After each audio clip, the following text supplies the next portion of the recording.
नमस्कार। सूखी डाली एकांकी इस वीडियो में देखते हैं।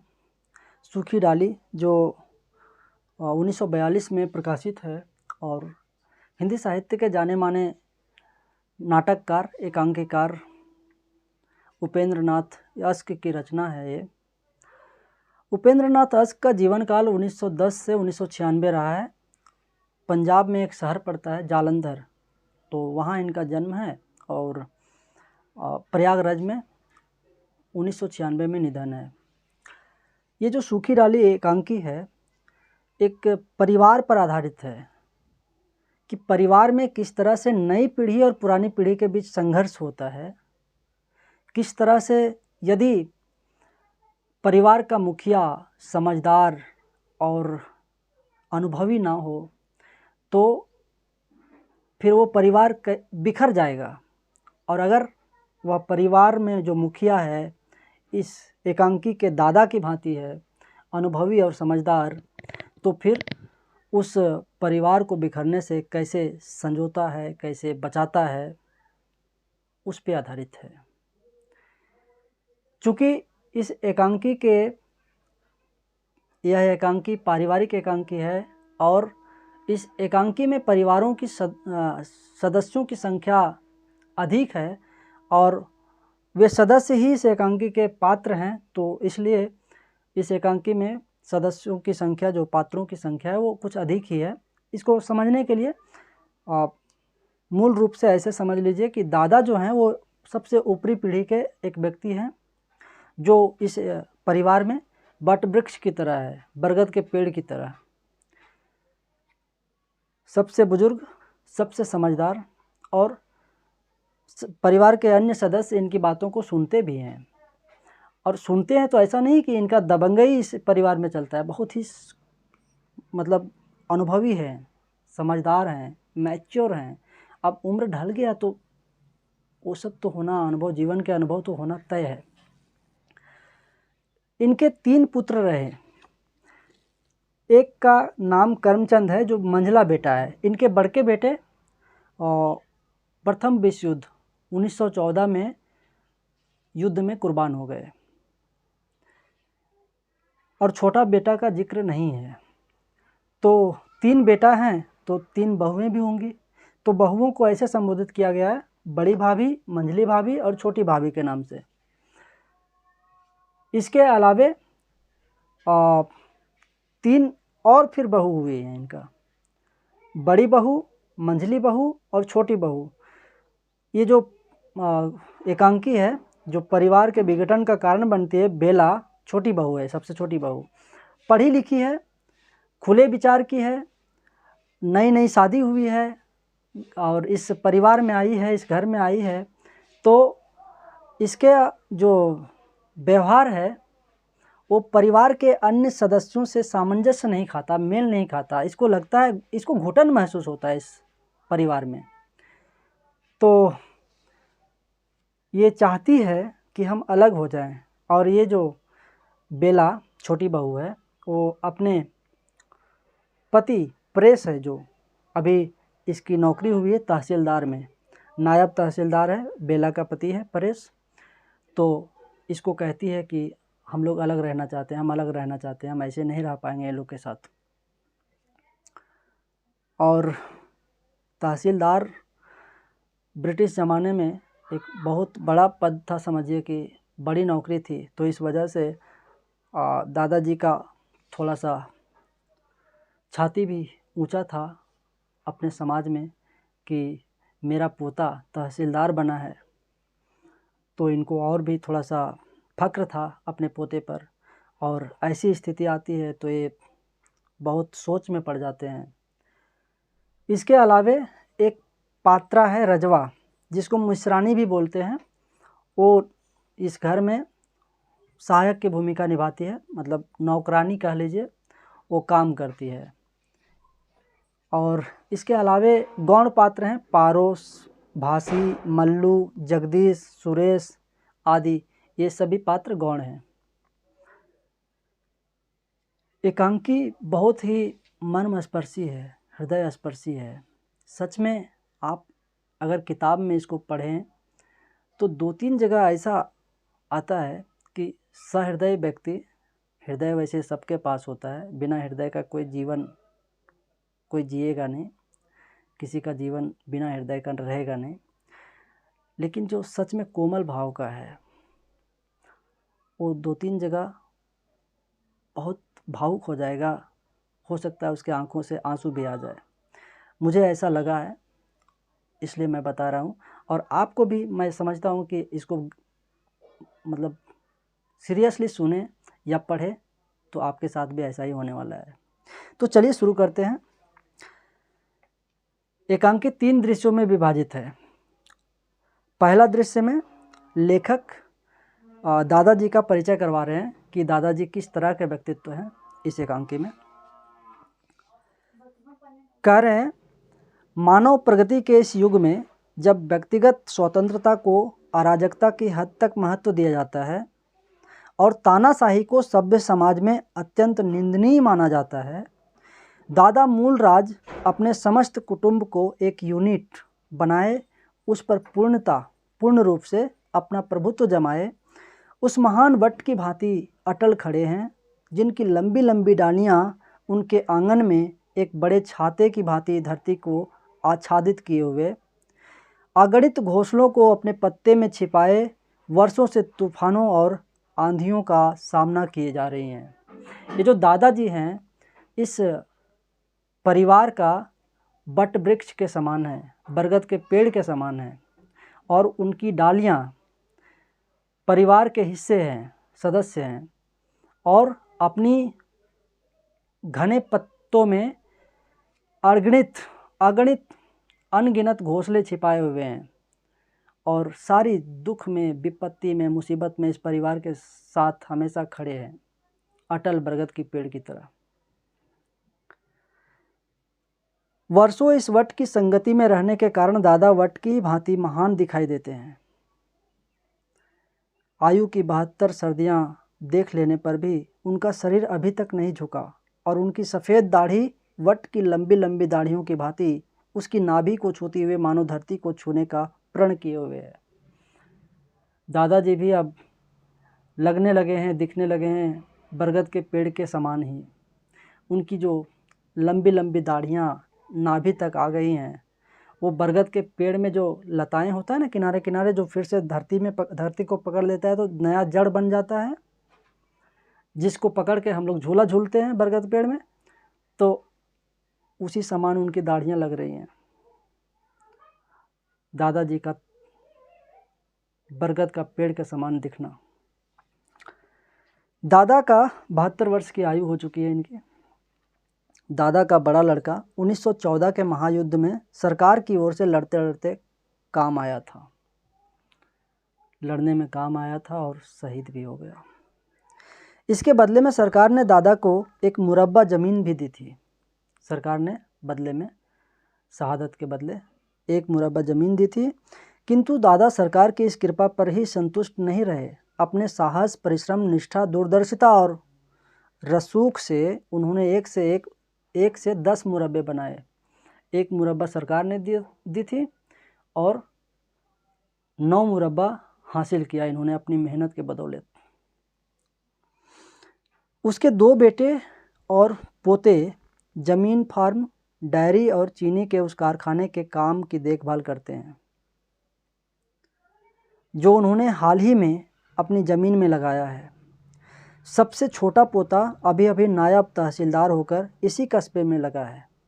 देखिए, छोटा पोता यही है परेश, नायब तहसीलदार अभी अभी अपने ही कस्बे में इसका ज्वाइनिंग हुआ है। कुछ ही दिन हुए उसका विवाह लाहौर के एक प्रतिष्ठित तथा संपन्न कुल की सुशिक्षित लड़की से हुआ है। और वो लड़की कौन है? बेला, छोटी बहू बेला, परेश की पत्नी।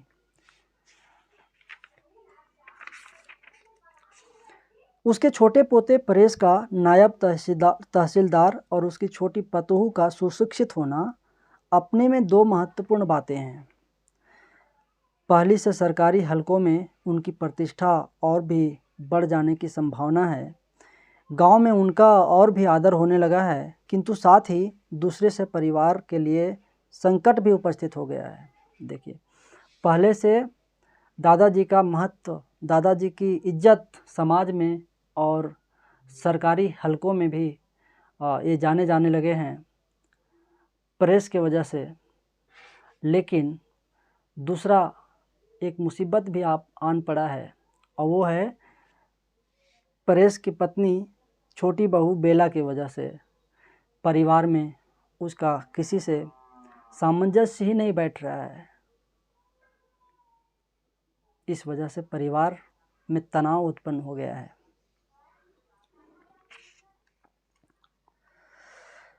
उनकी तीनों बहुएं, जो घर में बड़ी भाभी, मंझली भाभी और छोटी भाभी के नाम से पुकारी जाती हैं, सीधी सादी महिलाएं हैं। उन सब में उनकी पोती इंदु ही, जिसने प्राइमरी स्कूल तक बड़ी सफलतापूर्वक शिक्षा पाई है, सबसे अधिक पढ़ी लिखी समझी जाती है। देखिए, इस परिवार में सबसे शिक्षित अगर जो मानी जाती है, वो प्राइमरी स्कूल तक सफलता प्राप्त की है इंदु। और इंदु कौन है? इंदु ये है, अच्छा इंदु यहाँ पे नाम भी नहीं आया, सॉरी। तो इंदु जो है वो परेश की बहन है, छोटी भाभी की बेटी है इंदु। परेश और इंदु की माँ है, छोटी भाभी जो है परेश और इंदु की माँ है, बेला की सास है। तो एक तरह से बेला की ननद हुई इंदु, दोनों ननद भौजाई हुए। घर में उसकी चलती भी खूब है, और दादा अपनी इस पोती से प्यार भी बहुत करते हैं। किंतु इस ग्रेजुएट बेटी पतोहू के आने से, जो घर में छोटी बहू के नाम से पुकारी जाती है, कुटुंब के इस तालाब में इस प्रकार लहरें से उठने लगी हैं जैसे स्थिर पानी में बड़ी सी ईंट गिरने से पैदा हो जाती है। देखिए, ग्रेजुएट बहुएं आने से इस घर की स्थिति उस तालाब की भांति हो गई है, जिसके स्थिर पानी में ईंटा मारिए तो पानी में जो खलबली मचता है, जो जल तरंग उठता है, जो तरंग धैर्य पैदा होता है, ठीक उसी प्रकार इस परिवार की स्थिति है। खलबली मचा हुआ इस परिवार में, स्थिरता है नहीं। पर्दा इमारत के बरामदे में खुलता है। वास्तव में यह बरामदा घर की स्त्रियों का रांदेवू सम्मेलन स्थल है। दिन भर इसमें कोलाहल मचा रहता है। कभी घर की स्त्रियां यहाँ धूप लेती हैं, कभी चरखे काटती हैं, कभी गप्पे लड़ाती हैं, कभी लड़ती झगड़ती हैं, और कुछ ना हो तो स्नानागार में पड़े पड़े कपड़े धोया करती हैं। यह स्नानागार बाहर के अहाते में है। दाई दीवार के कोने में 2 दरवाज़ा है। उसके साथ ही बाहर को रसोई आदि से निपट कर दोपहर के बाद घर की 2-4 स्त्रियां प्रायः रोज़ वहां कपड़े धोया करती हैं, और निरंतर धप धप की ध्वनि इस बरामदे में गूंजा करती है। उस बरामदे का जिक्र है, एकांकीकार खुद से कर रहे हैं। सामने दीवार के बाएं कोने में एक छोटी सी गैलरी है, जिसमें दोनों ओर आमने सामने पहले मंझली बहू और बड़ी बहू के कमरे हैं, जिनकी खिड़कियां बरामदे में खुलती हैं। फिर मंझली भाभी और बड़ी भाभी के छोटी भाभी का कमरा, जो इंदु की माँ और छोटी बहू बेला की सास है, दाईं ओर है। छोटी बहू का कमरा ऊपर की छत पर है, और बाईं दीवार से सीढ़ियाँ बनी है जो ऊपर को जाती है। सामने की दीवार के साथ गैलरी के इधर 2 तख्त बिछे हैं। 2 एक चारपाइयाँ दीवार के साथ खड़ी हैं। चारपाइयाँ, वो 4 पैरों वाली खटिया जिसको कहते हैं, उस ज़माने में खटिया ही था, अभी भी कहीं कहीं मिल जाएगा, तो वो खड़ी हैं। एक पुराने फैशन की बड़ी आराम कुर्सी भी सामने की दीवार के साथ लगी हुई है। दोपहर होने में काफ़ी देर है, अतः बरामदे में अपेक्षाकृत निस्तब्धता है। केवल गैलरी से स्त्रियों के जल्दी जल्दी बातें करने की आवाज़ आ रही है। पर्दा उठने के कुछ क्षण पश्चात इंदु तेज तेज गैलरी से निकलती है और बिफरी हुई सी दाईं तरफ के तख्त पर बैठ जाती है। उसके पीछे पीछे बड़ी बहू शांत स्वभाव से चलते हुए आती है। इंदु की भ्रिकुटी चढ़ी है और बड़ी बहू शांत और गंभीर। इंदु जो बेला की ननद है वो गुस्से में है। पर्दा जैसे उठता है, एकांकी की शुरुआत जैसे होता है, दिखाई देती है वहाँ पे इंदु जिसकी भ्रिकुटी तनी हुई है, गुस्से में है। बड़ी बहू भी साथ में है। बड़ी बहू इसी की जेठानी जो बड़ी बहू है। तो बड़ी बहू कहती है, बड़ी बहू इंदु के कंधों पर अपने दोनों हाथ रखते हुए कहती है, आखिर कुछ कहो भी, क्या कह दिया छोटी बहू ने? छोटी बहू ने मतलब बेला ने क्या कह दिया जो तुम इतने गुस्से में हो?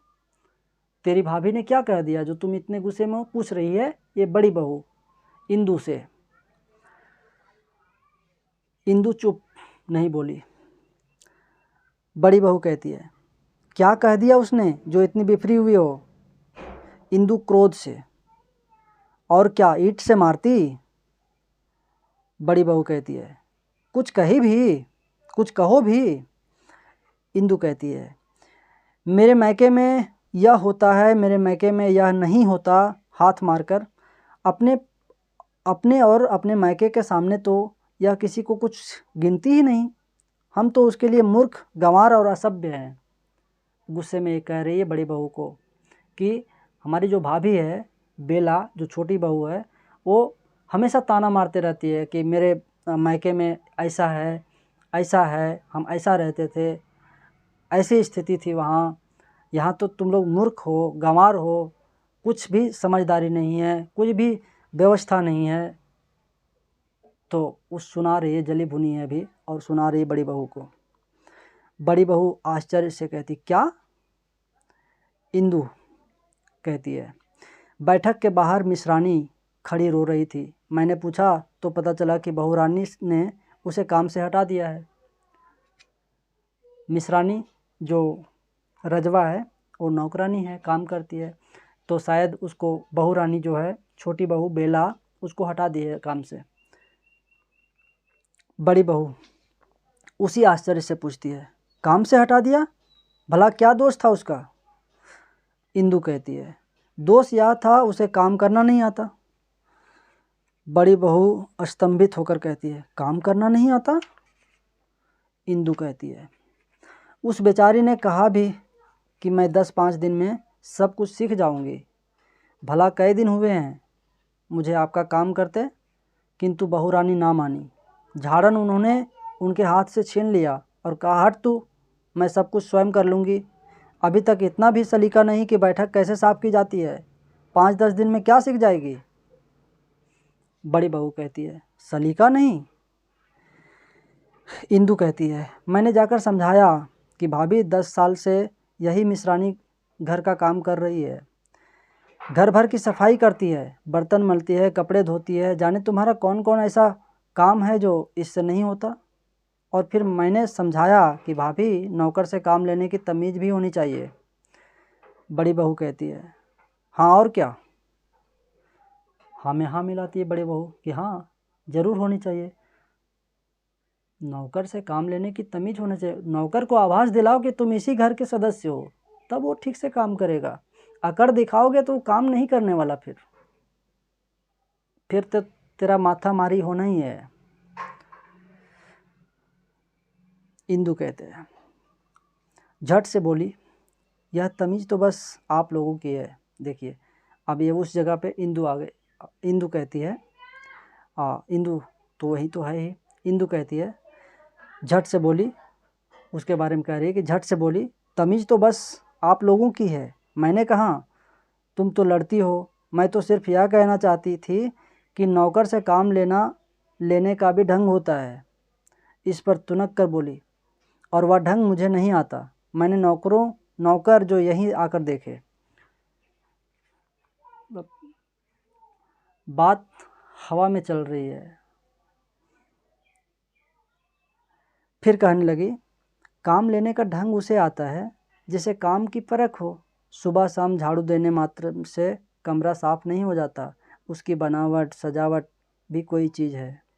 न जाने तुम लोग किस तरह इन फूहड़ नौकरों से गुजारा कर लेती हो। मेरे मायके में तो ऐसी गंवार मिश्रानी 2 दिन छोड़ 2 घड़ी भी ना टिक सकती। बड़ी बहू कहती है, कहीं उसने ये सब बातें? इंदु कहती है, और कैसे कही जाती हैं, जब से आई हैं यही तो सुन रहे हैं। नौकर अच्छे हैं उसके मायके में, खाना पीना अच्छा है तो उसके मायके में, कपड़े पहनने का ढंग आता है तो उसके मायके में। हम तो न जाने कैसे जी रहे हैं। नाक बहुत चढ़ा कर कहती है, यहाँ के लोगों को खाना पीना पहनना ओढ़ना कुछ भी नहीं आता।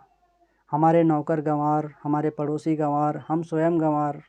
और आगे कहने ही वाली है और कुछ कुछ कि बड़ी बहू चकित विस्मित सिर्फ सुनती है। इंदु और आगे कहती है, मैंने भी कह दिया। क्या बात है भाभी तुम्हारे मायके की? एक नमूना तुम ही जो हो, एक मिश्रानी भी ले आती तो हम गंवार भी उससे कुछ सीख लेते। दाई दीवार के कमरे से छोटी भाभी, इंदु की माँ और छोटी बहू बेला की सास प्रवेश करती है। उनके पीछे पीछे रजवा है। रजवा वही मिश्रानी नौकरानी है, और इंदु की जो माँ है, मतलब बेला की सासू माँ, वो आती है। साथ में रजवा भी है, मिश्रानी।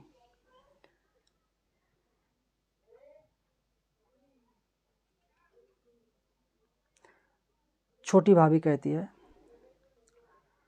क्यों इंदु बेटी, क्या बात हुई? यह रजवा रो रही है, कोई कड़ी बात कह दी बहू ने इसे? छोटी भाभी वही है इंदु की माँ,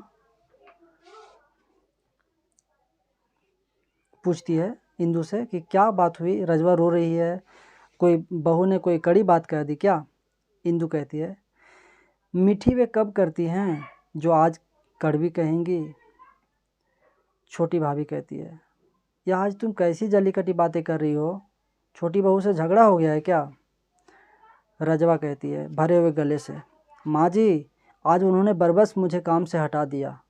इतने बरस हो गए आपकी सेवा करते, कभी किसी ने इस प्रकार अनादर ना किया था। मुझे तो माँ जी अपने पास ही रखिए, मैं आज से उनका काम करने ना जाऊंगी। तो छोटी भाभी कहती है, वह तो बच्ची है मिश्रानी, तू भी उसके साथ बच्ची हो गई। इंदु कहती है मुंह बिचकाकर, जी हाँ बच्ची है, रोटी को चोची कहती है, उसे तो बात ही करनी नहीं आती। क्रोध से कहती है फिर, अपने मायके के सामने तो वह किसी को कुछ समझती ही नहीं, और गज भर की जबान। तो बड़ी बहू कहती है, बात यह है छोटी माँ कि छोटी बहू को हमारा खाना पीना पहनना ओढ़ना कुछ भी पसंद नहीं, उसे हमसे पड़ोस से हर बात से घृणा है। तो छोटी भाभी कहती है चिंता से, फिर कैसे चलेगा, हमारे घर में तो मिलकर रहना, बड़ों का आदर करना, अपने घर की रूखी सूखी को दूसरों की चुपड़ी से अच्छा समझना, नौकरों पर दया और छोटों पर ... और आगे कहने ही चाहती है कि मंझली बहू बाहर से हंसती हुई प्रवेश करती है। मंझली बहू आप समझ रहे हैं, ये जो छोटी बहू से बड़ी है वो मंझली बहू, ये मंझली भाभी नहीं, ये तो सासू माँ हो जाएगी। मंझली बहू इसकी देवरानी नहीं कहेंगे इसको, जेठानी भी नहीं कहेंगे, बीच वाली है तो जेठानी, मतलब क्या बोलते हैं इसको, वैसे तो हम लोग गोतनी कहते हैं कि बड़ी गोतनी, उससे बड़ी वाली गोतनी है ना। तो देवरानी तो देवर की पत्नी को कहते हैं, और जेठानी अपने पति से बड़े भाई की पत्नी को, जो सबसे बड़ी है जेठानी। और बीच वाली मंझली को मंझली, संझली, रंझली, इसी तरह कहते हैं।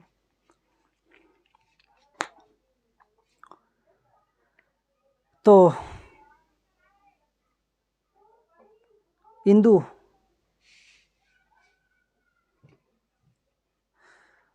उधर से वो जो मंझली बहू है वो खी खी हा हा हा हंसते आ रही है। और कहती है इंदु इंदु कहती है क्या बात है भाभी, जो हंसी के मारे लोटपोट हुई जा रही हो। तो मंझली बहू कहती है, फिर से खी खी हंसती है, हाथ पर हाथ मारती है, हा हा हा, फिर हंसती है। गैलरी से मंझली भाभी और बड़ी भाभी प्रवेश करती है। मंझली भाभी और बड़ी भाभी प्रवेश करती है, ऊपर वाले ये दोनों।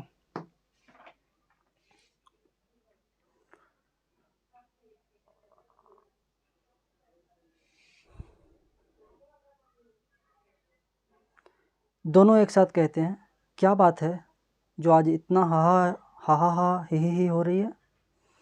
इंदु कहती है, यह भाभी हैं कि बस हंसे जा रही हैं, कुछ बताती ही नहीं। तो मंझली बहू कहती है, मैं कहती हूँ फिर हंस पड़ती है। बड़ी बहू कहती है, आखिर कुछ कहो भी। फिर मंझली बहू कहती है, आज भाई परेश की वाह गत बनी कि बेचारा अपना सा मुँह लेकर रह गया, खी खी खी खी हा हा हा, फिर हंसने लगी। ये परेश के बारे में कह रही है, बेला के पति के बारे में, कि बेला ने उसको खूब खरी खोटी सुनाई है, और वो सुनी है, और वो तो अंग्रेजी भी बोलती है बेला, तो इसलिए वो अंग्रेजी में डांट रही थी। तो इसको ज़्यादा कुछ समझ में नहीं आया, पर इतना समझ में आया कि खूब सुनाई है जली भुनी। तो इसलिए बेचारा का जो परेश का जो है मतलब मुंह बन गया अच्छी तरह से, इसलिए वो हंस रही है खूब, उसका हंसी रुक ही नहीं रहा है। छोटी भाभी कहती है, ओहो तुम्हारी हंसी भी बहू। तो मंझली बहू कहती है, मैं क्या करूं, मैं हंसी के मारे मरी जा रही हूँ। छोटी माँ अभी अभी छोटी बहू ने परेश की वाह गत बनाई कि बेचारा अपना सा मुँह लेके दादाजी के पास भाग गया। बड़ी बहू कहती है, इंदु बात क्या है।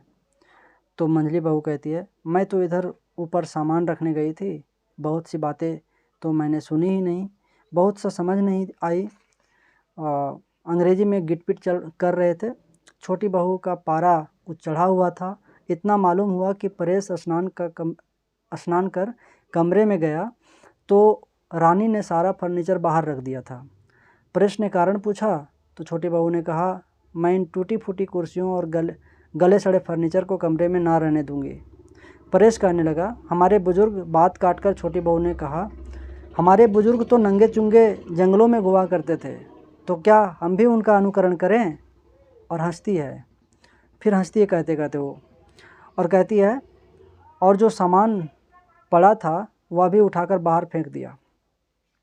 इंदु कहती है, फिर अब वो इंदु भी जानना चाह रही है कि और बताओ, और आगे क्या हुआ, क्या क्या हुआ, चूँकि वो भी चिढ़ी हुई है बेला से, उसका व्यवहार उसको भी अच्छा नहीं लगता, उसको क्या परिवार के किसी भी सदस्य को अच्छा नहीं लगता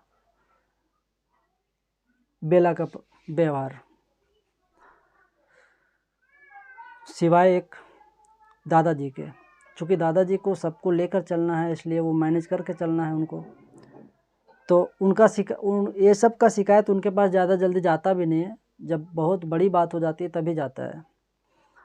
तो इंदु कहती है, फिर आगे बताओ। मंझली बहू कहती है, छोटी भाभी कहती है, यह तो मंझली बहू आगे कहती है, परेश ने कहा इस फर्नीचर पर हमारे दादा बैठते थे, उन लोगों को कभी शर्म नहीं आई, उन्होंने कभी फर्नीचर के गले सड़े होने की शिकायत नहीं की। अब यदि मैं जाकर इसे रखने का पर आपत्ति करूँगा तो दादाजी जो कहेंगे कि तहसीलदार होते ही लड़के का सिर फिर गया है। हाथ मटका कर, ना भाई हमसे नहीं होगा, हम नहीं इस कमरे से, इसको कमरे से हटा सकते, क्योंकि ये एक तरह से धरोहर है हमारी। तो मंझली और बड़ी भाभी कहती है, हाँ ठीक ही तो कहा परेश ने। छोटी भाभी कहती है, जो उसकी माँ है, वो, परेश मेरा बेटा भला, आगे कहना ही चाहती है कि मेरा बेटा भला अच्छा है, वो समझदार है। तो बीच में ही मंझली भाभी टोक देती है, कहती है, तब बहू ने कहा, तो ना कहो, मैं तो इस गले सड़े सामान को कमरे के पास तक ना फटकने दूंगी। इस बेडॉल फर्नीचर से तो नीचे धरती पर चटाई बिछाकर बैठना लेटना अच्छा है। मेरे मायके में और भी बता रही थी उसके बारे में क्या क्या कही थी। तो इसी बीच इंदु क्रोध से कहती है, बस उसे तो अपने मायके की ही पड़ी रहती है, चौबीसों घड़ी हमेशा अपने मायके की बातें करती रहती है। मंझली बहू फिर आगे कहती है, और छोटी बहू ने अपने मायके के बड़े बड़े कमरों और बहुमूल्य फर्नीचरों का बखान किया। फिर हंसती है और आगे कहती है, और वहाँ से परेश की एक भी ना चलने दी। बेचारे भीगी बिल्ली की तरह दादाजी के पास चले गए। फिर खी खी हंसती है। दूसरी भी उसके साथ हंसती हैं, दूसरे लोग भी उसके साथ हंसते हैं। फिर आगे कहती है, मैं तो चुपके से चली आई। और उसके बाद मुंह बिचका कर कहती है, जबान है छोटी बहू की या कतरनी। और फिर जब अंग्रेजी बोलने लगती है तो कुछ समझ में भी नहीं आता। परेश बेचारा तो अपना सा मुंह लेकर रह जाता है, जाने तहसीलदार कैसे बन गया। ये स्थिति हो जाती है पुरुषों की। घर में फूटी कौड़ी भी वैल्यू नहीं। पत्नी की तरफ बोलो तो परिवार के अन्य सदस्यों से पिसेगा, परिवार के अन्य सदस्यों की तरफ बात करो तो पत्नी ताना मारेगी। तो इंदु कहती है, बस जबान ही जबान है, बात तो जब है जब काम भी हो। एक काम को कहो तो 100 नाक भौं चढ़ाती है। दादाजी ने 4 कपड़े धोने को कहा था, वे तो पड़े गुसल खाने में गल रहे हैं। दादाजी ने 4 कपड़े दिए थे धोने के लिए, तो वो तो पड़ा पड़ा गुसल खाने में गल रहा है। गुसल खाना जो स्नानागार होता है, नहाने वाला बाथरूम, उसमें। छोटी भाभी कहती है, गुसल खाने में गल रहे हैं, तू उठा क्यों न लाई उन्हें। छोटी भाभी मतलब इंदु की माँ, इंदु की माँ छोटी भाभी।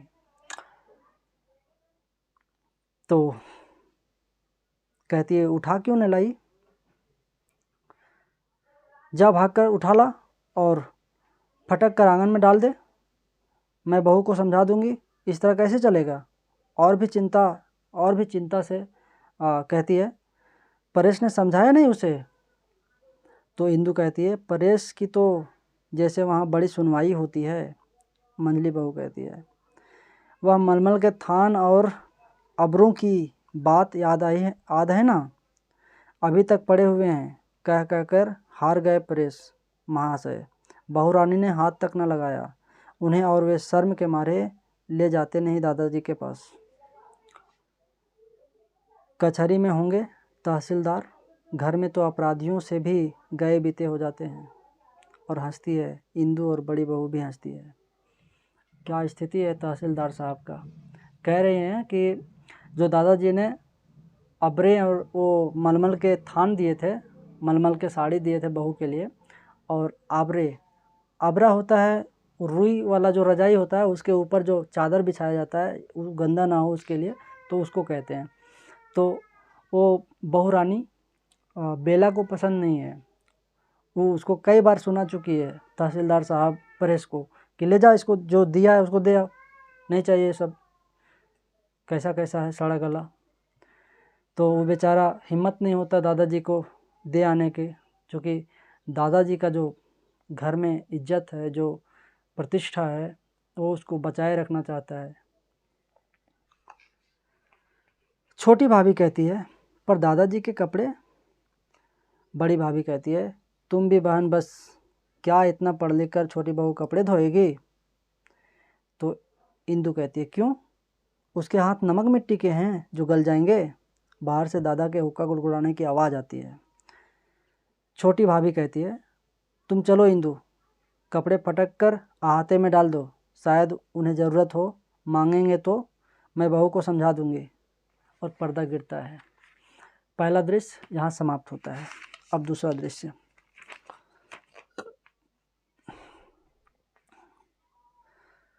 दूसरा दृश्य में वही बरामदा है। बाई ओर के तख्त पर बिस्तर बिछा हुआ है, दीवार के साथ तकिया लगा है। दादा आराम से तकिए के सहारे बैठे हुक्का पी रहे हैं। उनका मंझला लड़का करमचंद पास बैठा उनके पांव दबा रहा है। हुक्का पीते पीते दादा बच्चों को बाहर अहाते में खेलते हुए देख रहे हैं। स्नान गृह से नल के जल्दी जल्दी चलने की आवाज़ आ रही है। शायद कोई बच्चा उसे चला रहा है, क्योंकि करमचंद की भ्रिकुटी तन गई। ये जो मंझला बेटा करमचंद है, दादाजी के पास बैठा हुआ है और उसके पैर दबा रहा है। दादाजी अभी खा के आराम ही कर रहे हैं, हुक्का गुड़गुड़ा रहे हैं और बच्चे बाहर खेल रहे हैं। तो करमचंद है जो गुस्सा कर रहा है, बच्चों पर गुस्सा कर रहा है कि अभी दादाजी आराम कर रहे हैं तो लोग क्यों शोर मचा रहे हो, शांत रहो। इसलिए उसकी भ्रिकुटी तनी हुई है। करमचंद कहता है क्रोध से, बस करो जगदीश, क्या खटखट लगा रखी है, ज़रा आराम करने दो, अभी भी खाना खाकर बैठे हैं कि तुम। तो दादाजी कहते हैं हुक्के की नली को हटाकर उधर देखते हुए, नहीं नहीं खेलने दो बच्चों को। फिर हुक्का गुड़गुड़ाते हैं। हुक्का समझ रहे होंगे, बुजुर्ग लोग हुक्का पीते थे, उसमें पता नहीं क्या क्या चीला मिलम डाल के। और एक पुरानी बात है, आज़ादी से पहले की बात है, हम तो आज़ादी के बाद देखे हुए हैं बुज़ुर्गों को पीते हुए, गुड़गुड़ गुड़गुड़ सा आवाज़ आता है। अब तो कहीं नहीं देखते, लेकिन देखे हुए बच्चा में। तो उसका पाइप भी शायद नली नुमा बड़ा होता है, हुक्का वहाँ रखा है, यहाँ आराम से लिए हुए गुड़गुड़ गुड़गुड़ कर रहे हैं दूर से। तो गुड़गुड़ाते हैं और कहते हैं बच्चे, फिर हंसते हैं। बरगद की पूरी डाल लाकर आंगन में लगा दी और उसे पानी दे रहे हैं। अच्छा, बच्चों के बारे में कह रहे हैं। बच्चे क्या किए कि कहीं से बरगद के डाल उखाड़ लाए और आंगन में लगाए और उसमें पानी डाल रहे हैं। अब बच्चा तो बच्चा, क्या जाने कि उसके बिना जड़ के वो लगेगा नहीं। तो वही कह रहे हैं, फिर हंसते हैं। नहीं जानते कि पेड़ से टूटी डाली जल देने से नहीं पनपती। ये सांकेतिक बात कर रहे हैं, इनका संकेत कहीं और है इस माध्यम से कि, और ये दादाजी क्या कहेंगे, एकांकीकार कह रहे हैं, तो माध्यम बना है दादाजी को कि परिवार से बिखरा हुआ सदस्य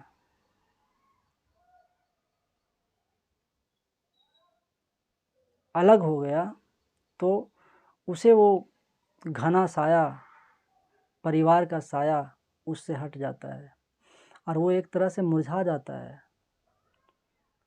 बिखर जाता है, अकेलापन महसूस हो जाएगा, उसको अकेलापन महसूस होगा। जल देने से नहीं पनपती। हुक्का गुड़गुड़ाते हैं, फिर नली छोड़कर करमचंद से कहते हैं, मैं कहा करता हूँ ना बेटा कि एक बार वृक्ष से जो डाल टूट गई उसे लाख पानी दो, उसमें वह सरसता न आएगी।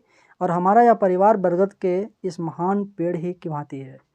ये जो हमारा परिवार है इस महान बरगद की भांति है,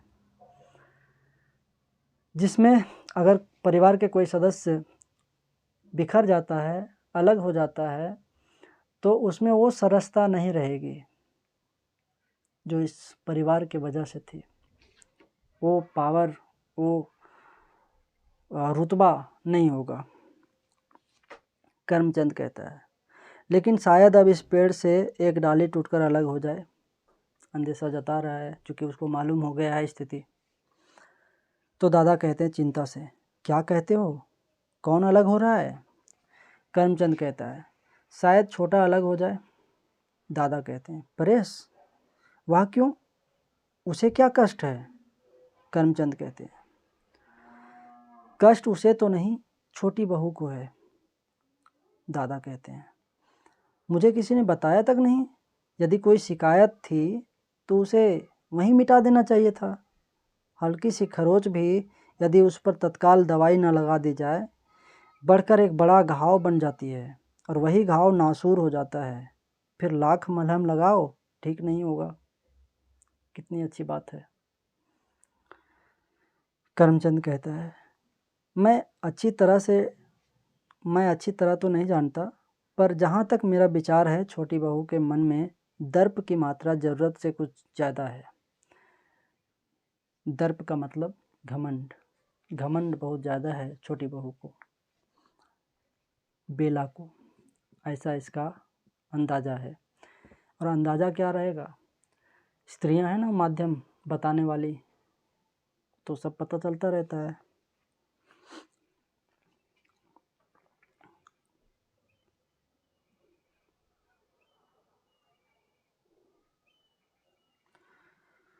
मैंने वह मलमल के थान और रजाई के अबरे लाकर दिए थे ना, और सब ने तो रख लिए, पर सुना है कि छोटी बहू को पसंद नहीं आए। अपने मायके के घराने को शायद वह इस घराने से बड़ा समझती है और इस घर को घृणा की दृष्टि से देखती है। दादा कहते हैं, बेटा, बड़प्पन बाहर की वस्तु नहीं, बड़प्पन तो मन का होना चाहिए। और फिर बेटा, घृणा से घृणा को नहीं मिटाया जा सकता। बहू तभी पृथक होना चाहेगी जब उसे घृणा के बदले घृणा दी जाएगी, लेकिन यदि उसे घृणा के बदले स्नेह मिले तो उसकी समस्त घृणा धुंधली पड़ लुप्त हो जाएगी। हुक्का गुड़गुड़ाते हैं और फिर आगे कहते हैं, और महानता भी बेटा किसी से मनवाई नहीं जा सकती, अपने व्यवहार से अनुभव कराई जा सकती है। ठूठ वृक्ष आकाश को छूने पर भी अपनी महानता का सिक्का हमारे दिलों पर उस समय तक नहीं बैठा सकता जब तक अपनी शाखाओं में वह ऐसे पत्ते नहीं लाता जिनकी शीतल सुखद छाया मन के सारे ताप को हर ले और जिनके फूलों की भीनी भीनी सुगंध हमारे प्राणों में पुलक भर दे। कितनी अच्छी अच्छी लाइन है। भासी कहती है बाहर से, दादा, जो उल्लू और जगदीश ने मेरा बट का पेड़ उखाड़ दिया। मल्लू से लड़ते हुए चीख कर कहता है, क्यों उखाड़ा तूने मेरे पेड़, क्यों उखाड़ा? अच्छा, वही वृक्ष के बारे में जो अभी ये लोग लगाया हुआ था और पानी डाल रहा था। किसी का घर के ही कोई बच्चा लगाया था, उसको उखाड़ के यहाँ अंगना में ले आया ये लोग और लगा रहा था, तो वो उससे आगे ये लोग से लड़ने लगा है। दादा कहते, पेड़?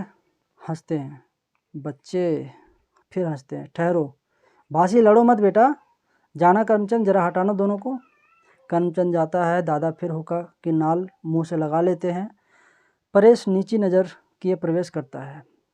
परेश जो तहसीलदार है, बेला का पति है, वो नीची नज़र किए हुए प्रवेश करता है, आता है। क्या करे बेचारा, उसकी तो स्थिति इस घर में बहुत ही दयनीय हो चुकी है।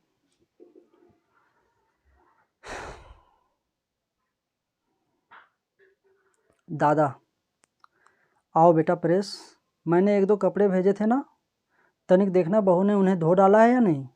धो डाले हों तो ले आओ ज़रा, फिर मैं तुमसे बात करूँगा।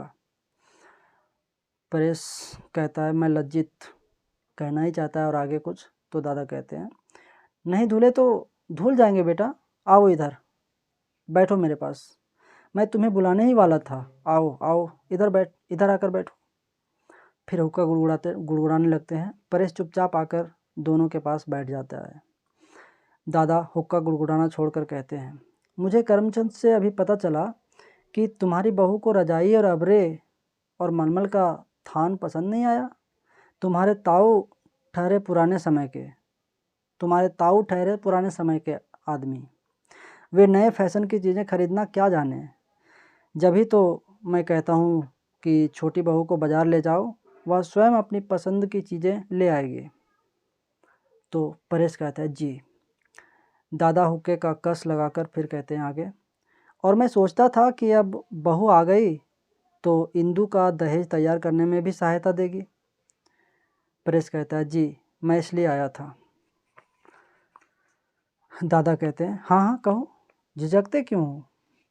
तो परेश कहता है, जी, बात यह है कि इस घर में बेला का मन नहीं लगता। दादा कहते हैं, इतनी जल्दी उसका मन कैसे लग सकता है बेटा, अभी कई दिन हुए हैं उसे आए, और फिर बेटा मन लगता नहीं, लगाया जाता है। परेश कहता है, वह मन लगाती ही नहीं। तो दादा कहते हैं, तो हमें उसका मन लगाना चाहिए। वह एक बड़े घर से आई है, अपने पिता की इकलौती बेटी है, कभी नाते रिश्तेदारों में नहीं रही, इस भीड़ भाड़ से वह घबराती होगी। हम सब मिलकर इस घर में उसका मन लगाएंगे। परेश कहता है, उसे कोई भी पसंद नहीं करता, सब उसकी निंदा करते हैं। कभी मेरे पास माँ, बड़ी ताई, मंझली ताई, बड़ी भाभी, मंझली भाभी, इंदू, रजवा सब आई थी। सब उसकी शिकायत करती थी, ताने देती थी कि तू उसके हाथ बिक गया है, तू उसे कुछ नहीं समझाता, और इधर वह उन सब से दुखी हैं। कहती हैं सब मेरा अपमान करती हैं, सब मेरी हंसी उड़ाती हैं। मेरा समय नष्ट करती हैं। मैं ऐसा महसूस करती हूँ जैसे मैं परायों में आ गई हूँ। अपना एक भी मुझे दिखाई नहीं देता। आप मेरी माने तो। दादा कहते हैं, हाँ हाँ कहो। परेश कहता है, बात यह है कि वह आज़ादी चाहती है। दूसरों का हस्तक्षेप, दूसरों की आलोचना पसंद नहीं है उसको। दादा सिर्फ हुक्का गुड़गुड़ाते हैं, सुन रहे हैं। वे समझती हैं कि वे छोटी बहू हैं, इसलिए सब उसकी आलोचना करना, उसे आदेश देना अपना कर्तव्य समझती हैं। दादा कुछ नहीं बोलते, फिर वो हुक्का गुड़गुड़ाते ही रहते, सिर्फ सुनते जा रहे हैं। आगे फिर कहता है, और वह अपनी पृथक गृहस्थी बसाना चाहती है। वह उसे कोई रोकने वाला ना हो, जहाँ वह स्वेच्छापूर्वक अपना जीवन बिता सके। वह चाहती है कि यदि बाग वाला मकान उसे मिल जाए तो वह सुख और शांति से रहे। मैं तो हमेशा यहाँ बना ना रहूँगा, कुछ दिनों के बाद है, मेरी तब्दीली हो जाएगी। उतने दिन को यदि आप बाग वाले मकान का प्रबंध कर दें, उसकी सारी उद्विग्नता, अन्यमनस्कता और तिलमिलाहट में उसकी यही इच्छा काम करती है। अब मैं कैसे समझाऊं?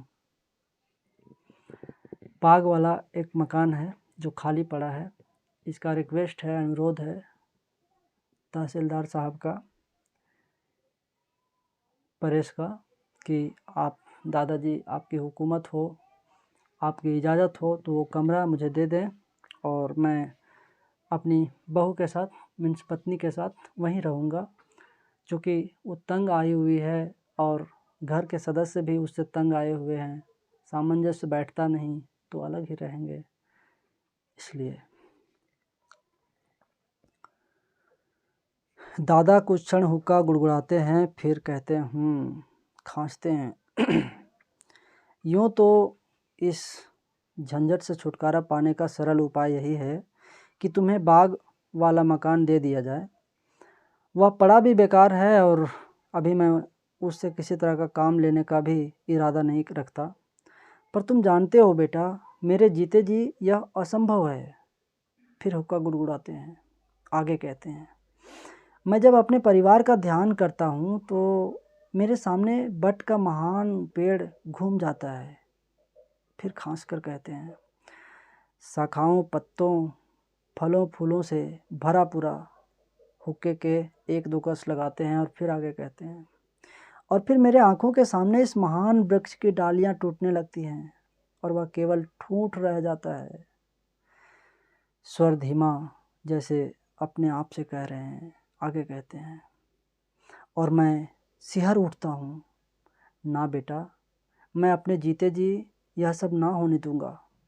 तुम चिंता ना करो, मैं सब ठीक कर दूंगा। घर में किसी की तुम्हारी पत्नी का तिरस्कार करने की साहस ना होगा, कोई उसका समय नष्ट ना करेगा।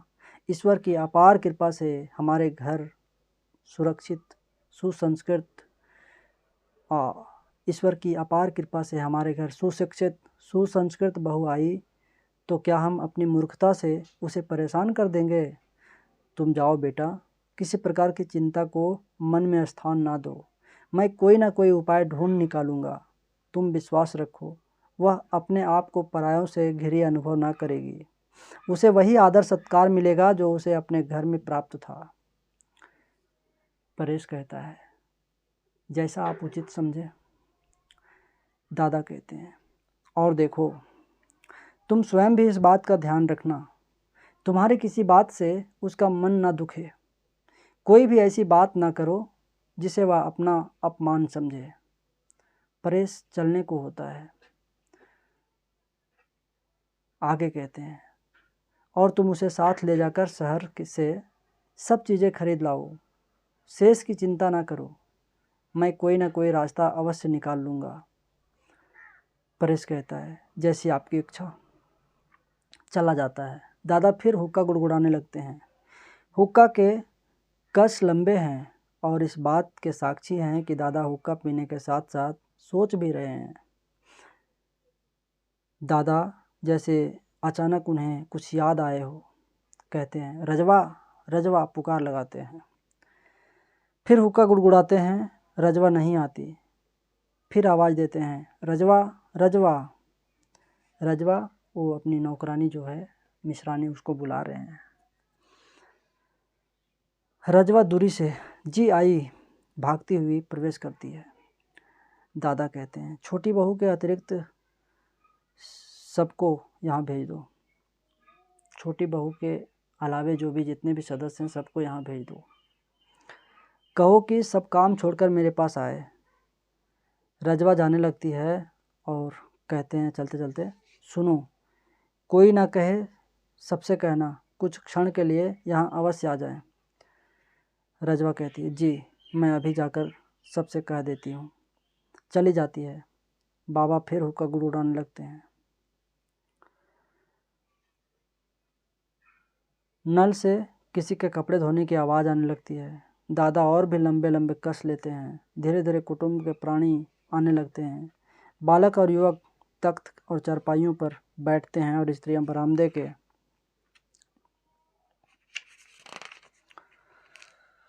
फर्श पर। रजवा उनके बैठने के लिए मोढ़े और चटाइयाँ लाकर बिछा देती है। दादाजी हुक्का पीना छोड़कर कहते हैं, इंदु कहाँ है? वह नहीं दिखती है। फिर हुक्का गुड़गुड़ाने लगते हैं और एक नज़र सबको देख लेते हैं। रजवा स्नान गृह को जाने वाले हैं। दरवाजे में जाकर आवाज़ देती है। कपड़े धोने का स्वर जो इस बीच निरंतर आता रहा सहसा बंद हो जाता है। मतलब रजवा कपड़ा धो रही थी। इंदु कहती है बाहर से, जी आई अंदर आकर, मैं नल पर थी, कपड़े धोने में लगी थी। तो दादा एक कस खींचकर कहते हैं, बैठो बेटा। एक दो क्षण तक हुक्का गुड़गुड़ाते हैं, फिर कहते हैं, मैंने आज तुम सबको एक विशेष अभिप्राय से बुलाया है। मुझे यह सुनकर बड़ा दुख हुआ कि छोटी बहू का यहाँ मन नहीं लगता। इंदु कहती है, दादाजी। तो दादा कहते हैं, इंदु बेटा, मुझे अपनी बात कह लेने दो। मुझे यह जानकर बड़ा दुख हुआ कि छोटी बहू का मन यहाँ नहीं लगा। दोष उसका नहीं, दोष हमारा है। वह एक बड़े घर की बेटी है, अत्यधिक पढ़ी लिखी है, सबसे आदर पाती और राज करती आई है। यहाँ उसे हर एक का आदर करना पड़ता है, हर एक से दबना पड़ता है, हर एक का आदेश मानना पड़ता है। यहाँ उसका व्यक्तित्व दब कर रह गया है। मुझे यह बात पसंद नहीं। कुछ क्षण हुक्का गुड़गुड़ाते हैं और फिर आगे कहते हैं, बेटा, बड़ा वास्तव में कोई उम्र से या दर्जे से नहीं होता, बड़ा बुद्धि से होता है, योग्यता से होता है। छोटी बहू उम्र में ना सही, अकल में हम सबसे निश्चय ही बड़ी है। हमें चाहिए कि उसकी बुद्धि से, उसकी योग्यता से लाभ उठाएं। मेरा इच्छा है कि उसे यहाँ वही आदर सत्कार मिले जो उसे अपने घर में प्राप्त था। सब उसका कहना माने, उसे परामर्श ले, और मैं प्रसन्न होऊंगा यदि उसका काम भी तुम लोग आपस में बांट लो और उसे पढ़ने लिखने का अधिक अवसर दो। उसे अनुभव ही ना होने दो कि वह किसी दूसरे के घर में, किसी दूसरे वातावरण में आ गई है। फिर कुछ क्षण हुक्का गुड़गुड़ाते हैं और फिर आगे कहते हैं, बेटा, यह कुटुंब एक महान वृक्ष है। हम सब उसकी डालियां हैं। डालियों ही से पेड़, और डालियां छोटी हो चाहे बड़ी, सब उसकी छाया को बढ़ाती हैं। मैं नहीं चाहता कोई डाली उससे टूटकर पृथक हो जाए। तुम सदैव मेरा कहा मानते रहो। बस यही बात मैं कहना चाहता हूँ। यदि मैंने सुन लिया किसी ने छोटी बहू का निरादर किया है, उसकी हंसी उड़ाई है या उसका समय नष्ट किया है, तो इस घर से मेरा नाता सदा के लिए टूट जाएगा। अब तुम जा सकते हो। फिर हुक्का गुड़गुड़ाते हैं। सब धीरे धीरे जाने लगते हैं। दादा फिर आगे कहते हैं, इंदु बेटा और मंझली बहू, तुम जरा बैठो। दोनों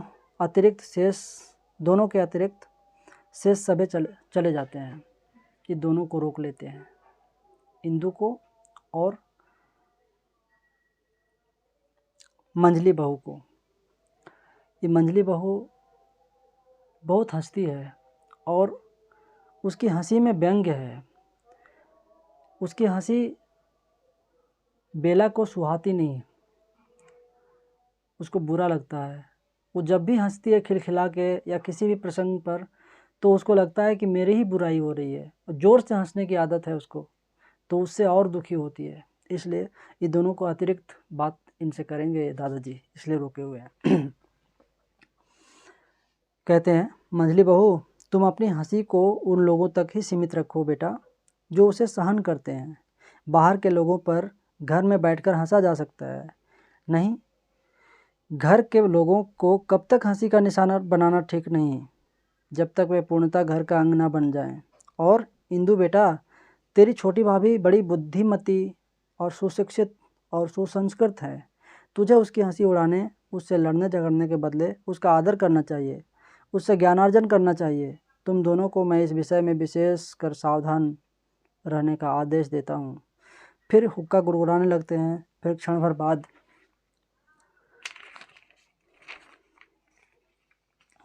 कहते हैं, अब जाओ और देखो फिर मुझे शिकायत का अवसर ना मिले। गला भर आता है। यही मेरी आकांक्षा है कि सब डालियां साथ साथ बढ़े, फले फूले, जीवन की सुखद शीतल वायु के रस से झूमे और सरसराए। पेड़ से अलग ना होने वाली डाली की कल्पना ही मुझे सिहरा देती है।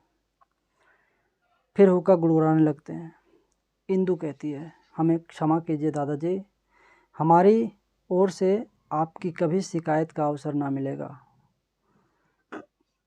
दोनों चली जाती हैं। दादा कुछ देर हुक्का गुड़गुड़ाते हैं, फिर बाहर खेलते हुए बच्चों को आवाज़ देते हैं। दादा कहते हैं, भासी, लल्लू, जगदीश, आओ, आज तुम्हें एक कहानी सुनाएं, बरगद के पेड़ और उसके बच्चों की। भासी कहता है दरवाजे से झांककर, हम सुन चुके हैं, हम नहीं आते, हर बार वही कहानी। मल्लू कहता है, चांद राजा तारा राजा की कहानी सुनाओ तो आएँ, हर बार वही कहानी। नकल उतारता है, कहता है, एक था बरगद का पेड़। तो दादाजी हंसते हुए कहते हैं, यही कहानी तो कुटुंब का, समाज का, राष्ट्र का निर्माण करती है। यही जीवन को सुदृढ़, विशाल और महान बनाती है। फिर हुक्का गुड़गुड़ाने लगते हैं और दूसरा दृश्य यहीं समाप्त होता है। तीसरा दृश्य और अंतिम दृश्य, वही बरामदा है। दोनों तख्त पूर्ववत खिड़कियों के बराबर रखे हुए हैं और चारपाइयाँ वैसे ही दीवार के साथ लगी खड़ी हैं। हाँ, कुर्सी मध्य में आ गई है। लगता है कि इस पर छोटी बहू बेला बैठी हुई धूप ले रही थी, किंतु पर्दा उठने पर वह आकुलता से बरामदे में घूमती हुई दिखाई देती है। एक हाथ में पुस्तक है, मानो पढ़ते पढ़ते कोई विचार आ जाने से उठकर घूमने लगी हो। बेला कहती है अपने आप से, मैं किन लोगों में आ गई हूँ, ये कैसे लोग हैं, कुछ भी समझ नहीं पाते। आज कुछ हैं, कल कुछ, पल में तोला पल में मासा, इनका कुछ भी तो पता नहीं लग चलता। वो गाना है ना, पल में तोला पल में मासा, कितनी रंग बदलती है।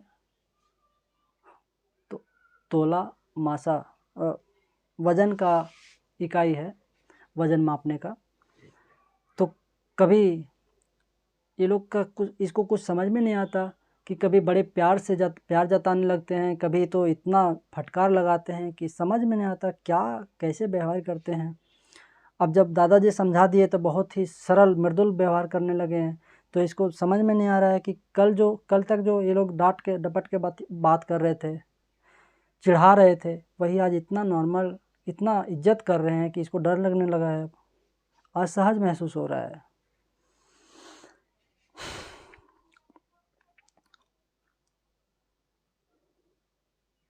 आगे कहती है,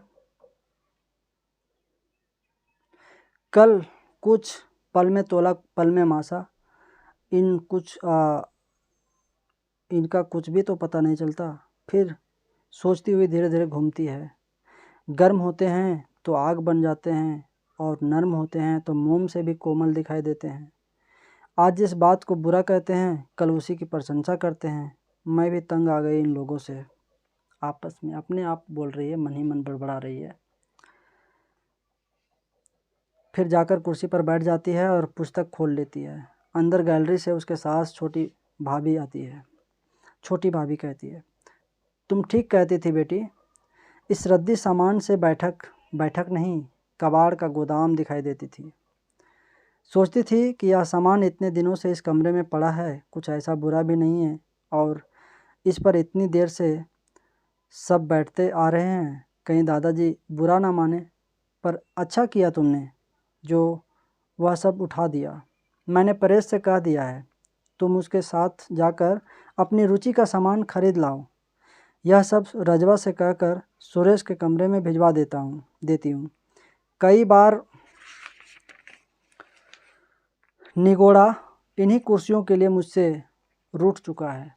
देखिए, वो लोग लाख जतन करके उन कुर्सियों को, उन फर्नीचरों को इसके यहाँ रुकवा के रखा है। परेश साहब के यहाँ नायाब जो तहसीलदार है उसके कमरे में रखवाया है, रखे रहने को कहा है, रिक्वेस्ट से अपने प्रयत्न में रखा है कि यहीं पे रहे। ये फर्नीचर इन्हीं लोगों के लायक है। एक भाई है उसका सुरेश, वो कई बार मांग चुका है फर्नीचर, कुर्सियाँ दे दो, कुछ गद्दे दे दो, कुछ वो फर्नीचर का कोई और सामान है वो दे दो, पर इसकी माँ नहीं दी है। तो जब ये निकाल के फेंक दी है और दादाजी ने समझा दिया है तो कह रही है ठीक किया, तुम अपनी पसंद का ले आओ।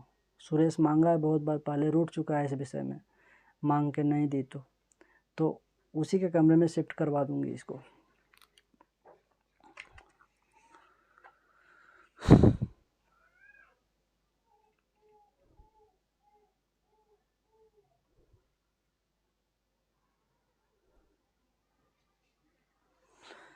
बेला कहती है, आप बैठिए माँ जी।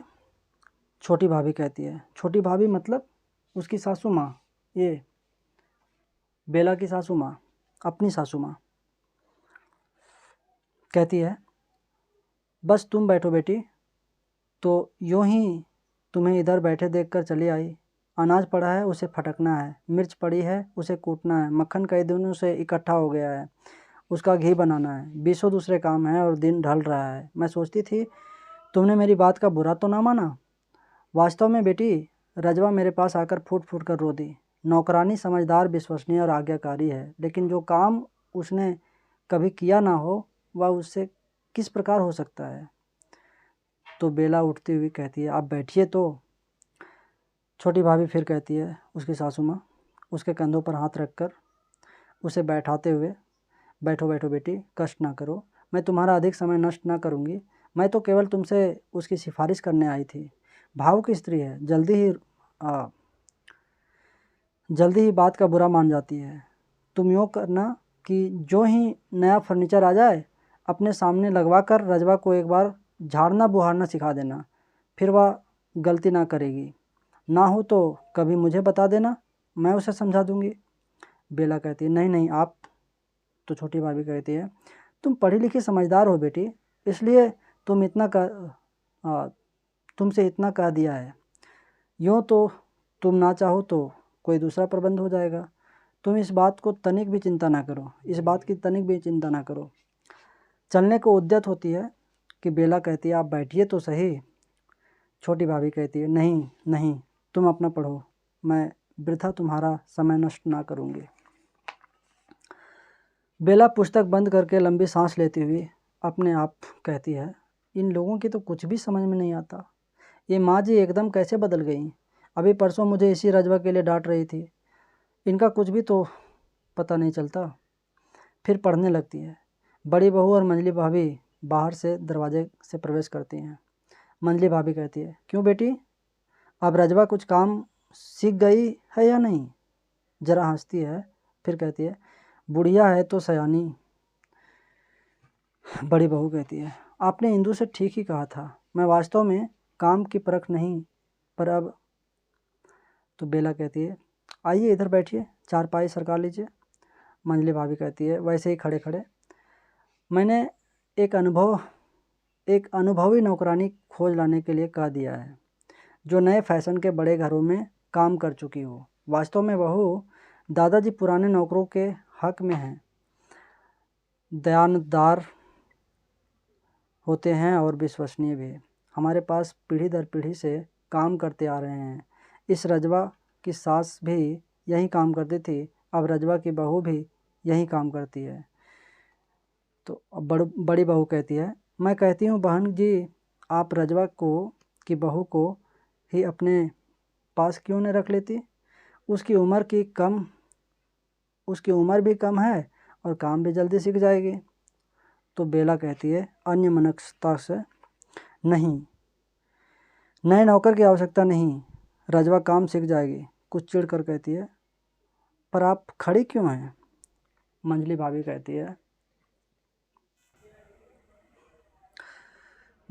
कहती है हम तुम्हारा हर्ज ना करेंगे। तो बेला कहती है और भी चिढ़कर, मेरा कुछ हर्ज नहीं होता। बड़ी बहू कहती है, हम आपसे छोटी हैं, दर्जे में भी और बुद्धि में भी। बेला रुआसी आवाज़ में कहती है, आप मुझे क्यों कांटों में घसीटती हैं? आप मेरे साथ क्यों परायों सा व्यवहार करती हैं? उठ खड़ी होती है। तो बड़ी बहू कहती है, बैठिए मंजली भाभी, आप भी बैठिए। बेला कहती है, मैं चाहती हूँ। रुलाई को रोककर आंखों पर रुमाल रखे जल्दी जल्दी चली जाती है। मंजली भाभी कहती है, जैसे अपने आप से कह रही हूँ, परायों का सा। बाहर से मंजली बहू के कहे की आवाज़ आती है। दूसरे क्षण वह इंदू और पारो के कंधे पर झूलती हुई बाहर के दरवाजे से आती है। इंदू कहती है, सच? मंजली बहू हंसी रोक कर कहती है, और क्या मैं झूठ कह रही हूँ? मैंने अपनी इन 2 आँखों से देखा। हंसती है। मलावी ने सारी की सारी छत फावड़े से खोद डाली और बंसीलाल महाशय मुंह देखते रह गए। सब ठहाका मारकर हंस पड़ती हैं। देखिए बगल में कुछ लफड़ा हुआ है, तो वो आपस में उसकी घर के लोग क्या करते हैं, जो स्त्रियां होती हैं, वो बाहर में कहीं झगड़ा हो गया, आस पड़ोस में झगड़ा हो गया, तो उसका जिक्र करना शुरू कर देते हैं, उसकी चर्चा चलाना खूब शुरू कर देते हैं। तो ऐसे ही कुछ घटना हुआ है बगल में, कोई छत अपना या अपने भाई का फोड़ दिया है, तो उसका जिक्र कर रहे हैं लोग। हाँ, तो बड़ी बहू कहती है, भाई मुझे भी बताना, क्या मलावी ने सच?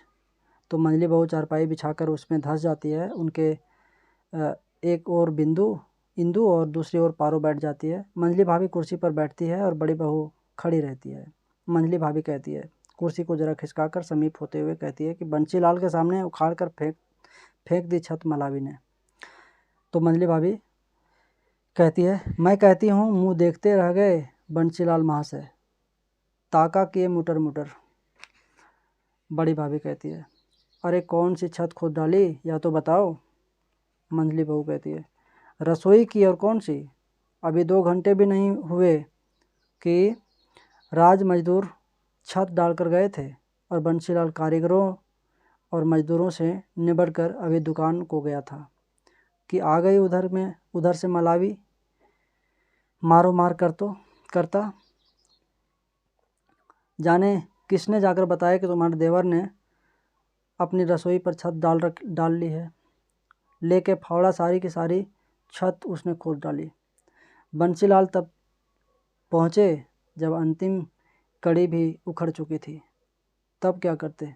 बस ताका किए मोटर मोटर। मंजली भाभी को छोड़कर सब हंसती हैं। मंजली भाभी देखिए, जो हंसने वाली है वो हंसने पर कंट्रोल कर ली है, नहीं हंस रही है। बाकी सब हंस रहे हैं, वो नहीं हंस रही है। ये है बदलाव, और ये सब बदलाव हुआ है बेला की वजह से।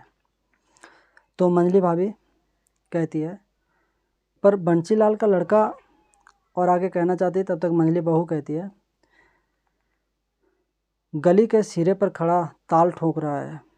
जांग पर हाथ मारकर बताती है कि कैसे ताल ठोक रहा है।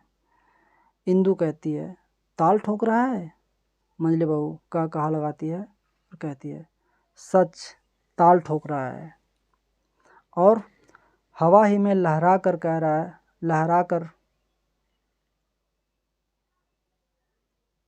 हवा ही में ललकार रहा है कि डोड़ी की छत खोद डालूंगा, मैं मकान को खंडहर बना दूंगा, यह कर दूंगा, मैं वह कर दूंगा।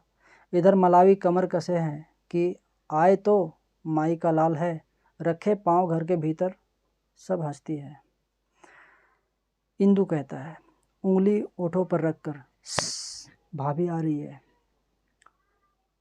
हंसी एकदम बंद हो जाती है, सन्नाटा छा जाता है। बेला हाथ में किताब थामे धीरे धीरे सीढ़ियाँ उतरती है। बेला कहती है क्यों जीजी, आप चुप हो गई? जरा हंसकर किस बात का कह लगा जा रहे हैं? तो मंजली भाभी कहती है कुर्सी से उठकर, यूं ही हंस रही थी। इसको बताना नहीं चाहती, उसका समय जाया नहीं करना चाहती कि तुम्हारा सीरियस समय है, पढ़ो, नहीं पढ़ाई करो, डिस्टर्ब मत हो हम लोगों के साथ। हम लोग झूठ मूठ का इधर उधर के बातें करते रहते हैं। आओ इधर कुर्सी पर बैठो। बेला कहती है नहीं नहीं आप बैठिए, मैं इधर तख्त पर बैठ जाती हूँ। मंजली बहू जल्दी से उठकर कहती है आइए आइए आप इधर बैठिए। देखिए सब लोग कितना इज्जत कर रहे हैं, इधर आइए इधर आइए, इधर बैठिए इधर बैठिए, सब उठ रहे हैं, बैठने के लिए जगह दे रहे हैं। तो इंदु और पारो दोनों चारपाई से उठ जाती हैं, आइए आइए आप इधर बैठिए। फिर नीरवता छा जाती है जिसमें एक प्रकार की घुटन है। बेला बाहर की ओर चल पड़ती है। उसको लगता है, बेला को महसूस होता है कि मेरे वजह से ये लोग अभी हंस खिलखिला रहे थे, किसी टॉपिक पे बात कर रहे थे, या हो सकता है मेरे ही ऊपर कमेंट कर रही हूँ, तो मेरे आ जाने से इसको तो यही महसूस होगा ना। लेकिन बात ये लोग बाहर की कर रहे थे, दूसरे के घर की कर रही थी, पर इसको तो यही महसूस हो रहा है कि मेरे आने की वजह से ये लोग शांत हो गई, चुप हो गई। इसका मतलब है कि हो सकता है मेरे ही खिल्ली उड़ा रही हो। तो ये यहाँ से निकल जाती है। इसको कहते हैं गलतफहमी, गलतफहमी का शिकार हो जाना। हाँ, तो बाहर की ओर चल पड़ती है। इंदु कहती है बैठिए भाभी, आप चली क्यों? तो बेला कहती है मुड़कर क्लांत तथा भारी स्वर में, मैं उधर ही जा रही थी, यूं ही जाते जाते खड़ी हो गई। मैं आपकी हंसी में बाधा नहीं डालना चाहती। खिन्न स्वर में हंसी के साथ कहती है आप हंसिए, ठहाका लगाइए।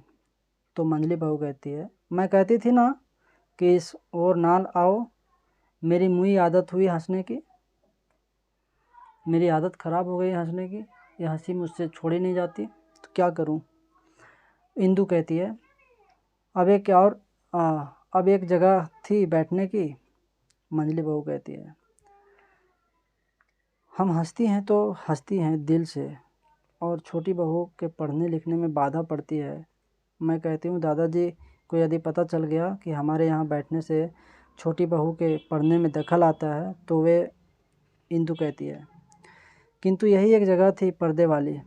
मंजली बहू कहती है तुम भूल गई, हमें वे तो दादाजी ने ख़ास तौर पर सतर्क करने को कहा था, रहने को कहा था। कहा लगाकर हंस पड़ती है। मैं कहती हूँ चलो मेरे कमरे में। इंदु कहती है मुझे तो दादाजी के कपड़े धोने हैं, मैं चली। जल्दी जल्दी बाहर की ओर चली जाती है। मंजली भाभी ठीक है, कहती है ठीक है, तुम लोग अब यहाँ इतना ना बैठा करो। फिर बड़ी बहू से कहती है हम तो बहू गोदाम में जा रही थी, चलो गेहूँ छटवा ले। छोटी बहन तो कब की गई हुई है, फिर तो ढल जाएगा दिन और महारियाँ चली जाएंगी। तो बड़ी बहू कहती है मैं तो फंस गई मंजली की बातों में, चलो चलो। दोनों चली जाती हैं।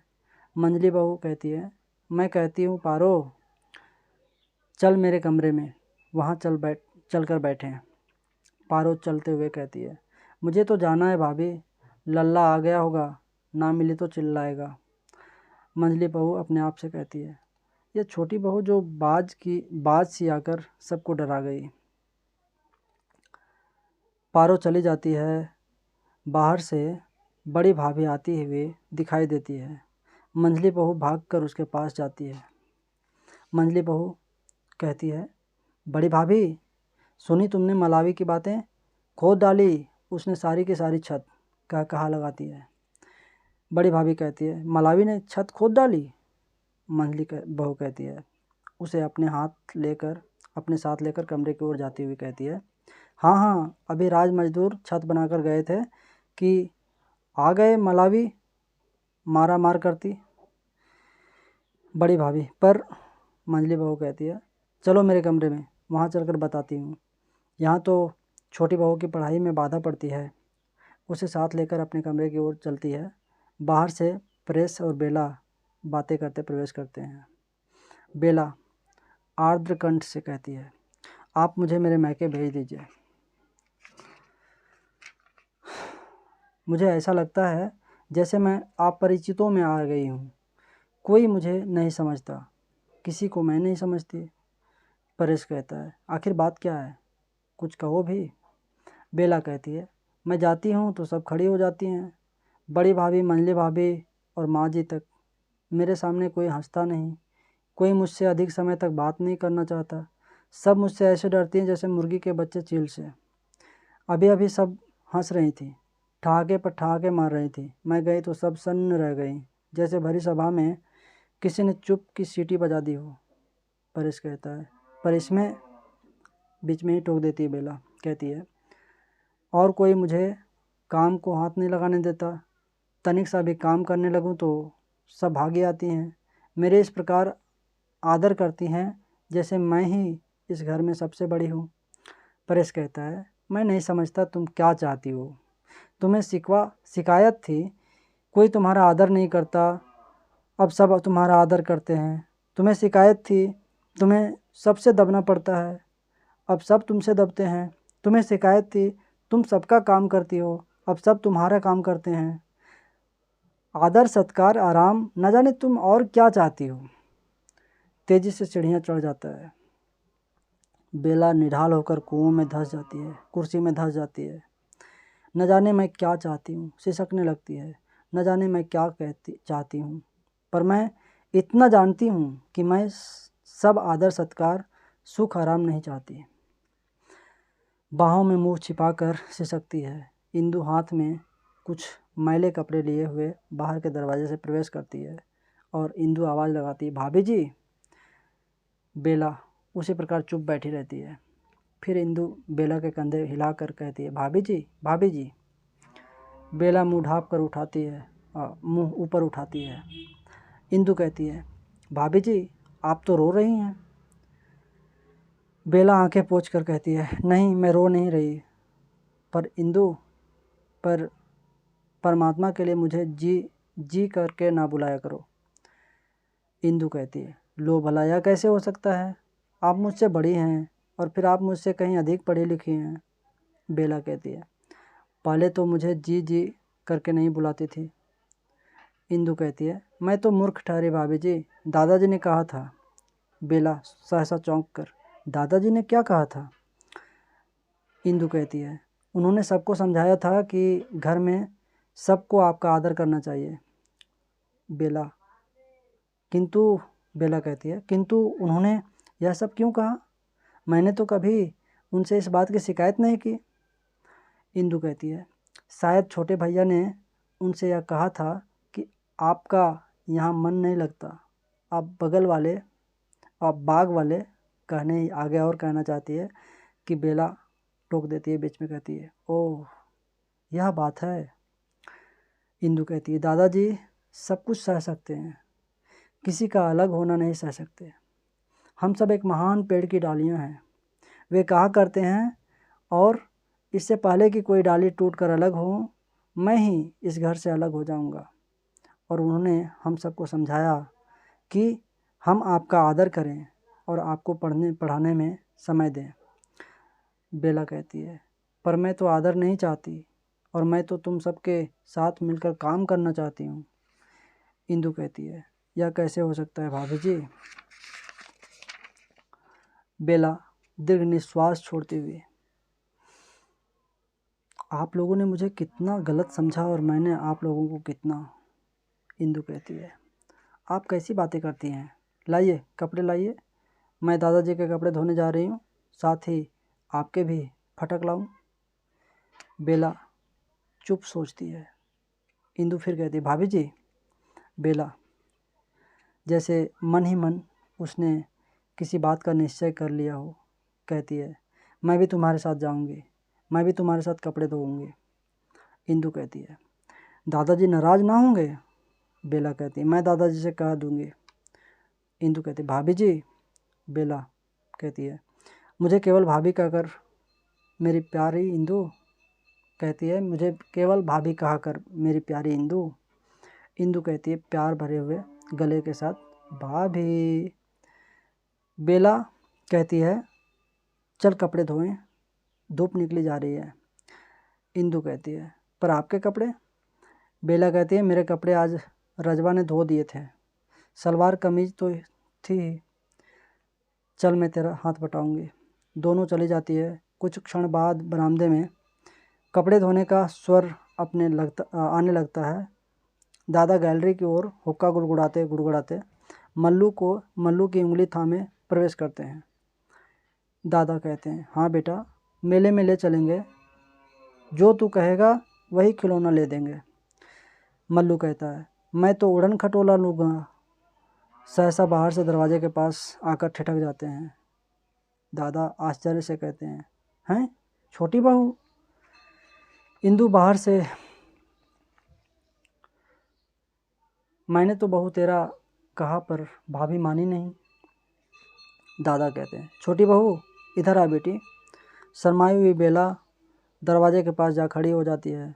दादा कहते हैं, बेटा कपड़े धोना तुम्हारा काम नहीं, पढ़ लिख कर। इंदु कहती है, इंदु जो अपनी भाभी के साथ आ खड़ी हुई है कहती है, मैंने बहू तेरा कहा पर भाभी मानी नहीं।